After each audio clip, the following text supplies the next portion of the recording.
L'acte 2 du quinquennat, le Premier ministre repasse un oral aujourd'hui à l'Assemblée nationale, demain au Sénat pour le discours de politique générale. Hubert Coudurier dans le Télégramme, titre Édouard Philippe, l'assurance tranquille. Est-ce que vous trouvez ce Premier ministre assuré et tranquille, Damien Abad? Non, vous savez, aujourd'hui, d'abord, on sait que beaucoup de choses ont été décidées à l'Élysée. On sait qu'on a eu un Premier ministre qui a plutôt suivi ce que le Président de la République lui a demandé de faire. Alors certes, aujourd'hui, c'est lui qui va être mis en avant et prendre la lumière, notamment avec ses déclarations de politique générale à l'Assemblée nationale. Vous savez, nous, ce qui nous intéresse, c'est pas de savoir si c'est l'assurance tranquille. Ce qui nous intéresse, c'est de savoir est-ce que c'est un Premier ministre réformateur, est-ce qu'il veut transformer en profondeur la société française, et est-ce que, oui ou non, il est capable de porter les réformes dont les Français ont besoin. Et c'est ça l'enjeu. Il faut être apaisé pour porter des réformes. Oui, il faut apaiser, mais je crois que l'apaisement viendra surtout par les résultats. Et aujourd'hui, il y a un gouffre entre les paroles et les actes. Qu'est-ce que vous attendez très concrètement de cette déclaration et quels sont les textes qui, pour vous, paraissent prioritaires, puisqu'on sait qu'il y a beaucoup de textes et que tous ne pourront pas passer? Nous croyons à la grande transformation économique et sociale de la France et que donc il faut aller plus loin sur ce sujet-là, sur la question de la réforme des retraites, sur la question de la dépendance, sur la question de la réforme de l'assurance chômage. Ce sont des textes pour nous qui sont prioritaires. Aujourd'hui, on l'a vu, il y avait hier les urgentistes dans la rue, il y a une crise de l'hôpital public sans précédent, il y a un sujet sur le financement de la dépendance. Sur ces enjeux-là, qu'on aura au mois d'octobre avec la loi de finances et la loi de financement de la sécurité sociale, il y a des enjeux qui sont très forts. Et donc on attend effectivement cette transformation économique et sociale de la France. Pas simplement dans les paroles, mais surtout et d'abord et avant tout dans les actes. Vous serez prêt à les appuyer si ça va dans le bon sens ou vous serez dans une opposition systématique? Vous savez, je vais vous dire, faire une confidence. L'opposition systématique que l'on prête à la droite est un leurre. Et il suffit simplement de regarder le nombre de textes que nous avons votés depuis le début du mandat. Et aujourd'hui, il y a quasiment un texte sur deux que nous avons voté à l'Assemblée nationale. Simplement, nous sommes une opposition vigilante. Une opposition qui dit que quand les choses ne vont pas assez loin, on propose des amendements. Là, par exemple, ou quand ça ne va pas dans le bon sens. C'est nous qui avons demandé la suppression de la CSG, notamment pour les retraités. C'est nous qui avons demandé la fin des 80 km/h. C'est nous qui avons demandé la désindexation des retraites. Sur beaucoup de sujets, c'est nous qui avons joué le rôle d'aiguillon de cette majorité et nous continuerons à le faire. Il y a beaucoup de chantiers qui vont être ouverts. Édouard Philippe laisse entendre aujourd'hui que la réforme des institutions n'est plus prioritaire et qu'elle n'aurait pas de sens à ce stade sans l'accord du Sénat à majorité de droite. Est-ce qu'il a raison d'être prudent ? Écoutez, pour une fois, je suis d'accord avec lui. Je pense que cette réforme d'institution n'est ni faite ni à faire. La réalité, c'est que c'est une réforme qui va encore déstabiliser les institutions de la Ve République. On voit aujourd'hui les difficultés que l'on a, la question de la déconnexion entre d'un côté les élus, les territoires. Et je crois que cette réforme, malheureusement, accentuerait cette déconnexion avec les parlementaires, mais aussi avec tout ce qu'il y a à l'intérieur. Donc, effectivement, nous sommes favorables à ce que cette réforme soit ajournée. Certes parce que, un, il n'y a pas de majorité effectivement au Sénat, et deux, surtout parce que c'est une mauvaise réforme. C'est une réforme qui va accroître encore cette déconnexion, ce sentiment d'impuissance des Français. Et le Sénat, qui est dominé par la droite, n'est-il pas dans une position trop systématique aujourd'hui ? Non, vous savez, le Sénat a fait lui-même un certain nombre de propositions. Gérard Larcher lui-même a dit qu'il était prêt à discuter, y compris sur la question de la proportionnelle, y compris sur la question de la réduction du nombre de parlementaires. Le Sénat est ouvert à tout ça, mais le Sénat, c'est l'Assemblée des territoires. Et une Assemblée des territoires, elle ne peut pas se faire harakiri en votant une réforme des institutions qui éloigne encore plus les élus de ces mêmes territoires. Vous parlez des élus, le gouvernement va sans doute annoncer tout à l'heure, en tout cas Sébastien Lecornu l'a déjà anticipé, un projet de loi pour les élus, justement pour engager, pour pousser des candidatures aux municipales. Est-ce qu'enfin on va avoir quelque chose qui va ressembler au fameux statut de l'élu que tous les partis politiques appellent de leur vœu? Oui, c'est une arlésienne, mais je souhaite effectivement qu'il y ait un statut de l'élu. Vous savez, ce qui me frappe aujourd'hui, c'est à la fois le nombre de maires qui veulent arrêter parce qu'ils ne trouvent plus de sens dans leur fonction aujourd'hui. Mais aussi, ce qui est frappant, c'est le nombre d'élus municipaux, de conseillers municipaux et la difficulté qu'on va avoir, notamment dans les petites communes rurales, de faire de faire des listes. Donc oui, il y a un enjeu. Le statut de l'élu, ce n'est pas un statut qui vise à donner encore plus de pouvoir à un élu. Non, c'est un statut qui permet à tout le monde d'accéder à la fonction d'élu. Donc oui, c'est très important. La confiance sera votée cet après-midi. Vous regarderez de près le vote des députés Les Républicains. Qu'est-ce que vous souhaitez que tous votent contre ?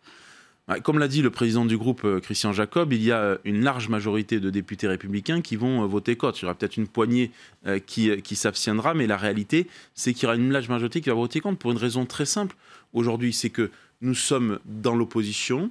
Il y a un certain nombre de choses sur lesquelles nous sommes fermement opposés. Il y a un certain nombre de dérives qu'il y a eu sur les questions sociales, économiques, mais aussi territoriales, et puis sur la question également de la lutte contre l'islamisme radical, et que donc ce que nous attendons du gouvernement, ce ne sont pas simplement, comme je l'ai dit, des paroles, mais ce sont des actes. Donc oui, très clairement, il y aura une large majorité de députés les Républicains qui voteront contre cette déclaration de politique générale.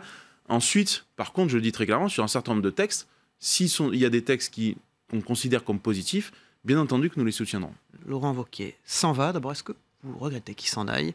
Est-ce que vous versez une larme sur Laurent Wauquiez? Moi, je veux saluer à la fois son courage, son engagement, parce qu'il est allé dans l'élection à un moment où pas grand monde voulait y aller. Ensuite, il a essayé de mettre une nouvelle dynamique en place. Voilà, les choses n'ont pas fonctionné aux élections européennes. C'est quoi son destin futur? Il en a tiré. Écoutez, aujourd'hui, il est président de la région Auvergne-Rhône-Alpes, qui est une région dans laquelle je parlais de politique nationale. Oui, mais vous savez, c'est important aussi de revenir au territoire et de lier au territoire. Mais je crois que Laurent Wauquiez, de toute façon, reste une figure nationale importante pour notre mouvement politique et que, bien entendu, il n'a pas quitté la scène nationale en tant que telle. Simplement, il est en retrait aujourd'hui. Alors on y voit plus clair maintenant sur le dispositif. Vous aurez un vote en octobre pour prendre la succession de Laurent Wauquiez. A priori, il y a un nom qui se dégage, qui est celui de Christian Jacob, le président actuel du groupe LR à l'Assemblée nationale. Il a le bon profil, vous applaudissez, vous ferez sa campagne? Oui, il a le bon profil. En tout cas, il a les atouts et les qualités nécessaires pour présider un parti politique qui est aujourd'hui en proie au doute. D'abord parce qu'il est capable de fédérer, de rassembler, d'être le trait d'union entre les différentes sensibilités de droite dans notre famille politique. Et puis, il a cette expérience politique de ministre, de président de groupe, qui fait qu'effectivement, il est capable de parler aussi bien à l'élu local qu'à l'ancien ministre ou à l'ancien président de la République. Et ça, c'est une force et un atout. Et la deuxième chose, c'est que c'est une très bonne chose que notre mouvement respecte les statuts et qu'il organise une élection. Parce qu'il n'y aurait rien de pire que de mettre le couvercle sur la marmite à un moment où tout le monde souhaite tout simplement un renouveau et un souffle nouveau. Un autre avantage de Christian Jacob, c'est qu'il n'a pas d'ambition présidentielle. Le bureau politique des Républicains a adopté hier soir une résolution qui stipule que le candidat, le futur président ne sera pas candidat à l'élection présidentielle. C'était absolument indispensable, cette règle. C'est un acte politique qui est posé.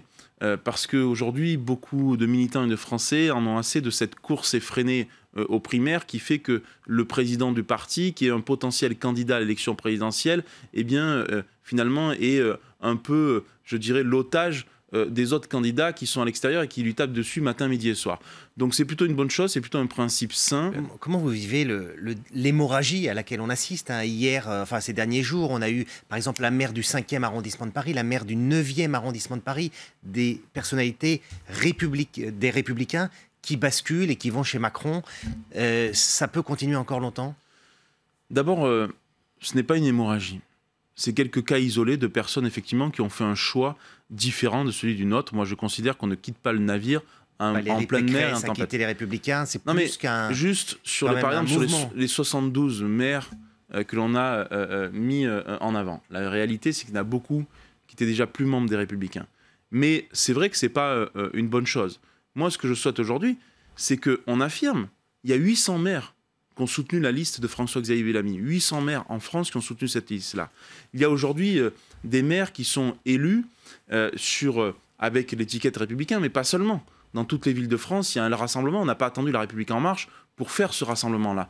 Donc je dis simplement aujourd'hui, pas de surpanique. Au fond, votre problème, n'est-ce pas que le Premier ministre est au fond le chef de la droite aujourd'hui?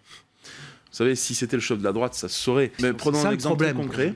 Bruno Le Maire, effectivement, vient de nos rangs. J'ai le souvenir, quand il était candidat à la primaire de la droite, qu'il était pour la baisse de la CSG. Quand il est arrivé à l'époque. Oui. Et moi, je n'ai pas changé. Parce que je soutiens toujours la baisse des impôts et la baisse de la CSG. Simplement, lui, en responsabilité, a changé, puisqu'une des premières mesures, ça a été l'augmentation de la CSG. Donc, vous savez, ce qui compte, ce n'est pas les hommes en tant que tels. Ce qui compte, c'est la politique que l'on conduit. Ce sont les valeurs que l'on défend. Et oui, il y a une différence très forte entre nous et le macronisme. Le macronisme, c'est l'aplatissement des valeurs. C'est cette théorie du ruissellement qui croit que seuls les premiers de cordée et la France qui gagne permettra de sortir la France du haut. Moi, je pense qu'il faut aussi parler à la France qui perd. C'est un enjeu très important. La droite doit retrouver ce côté populaire et impacter et tout simplement rassembler tous les Français.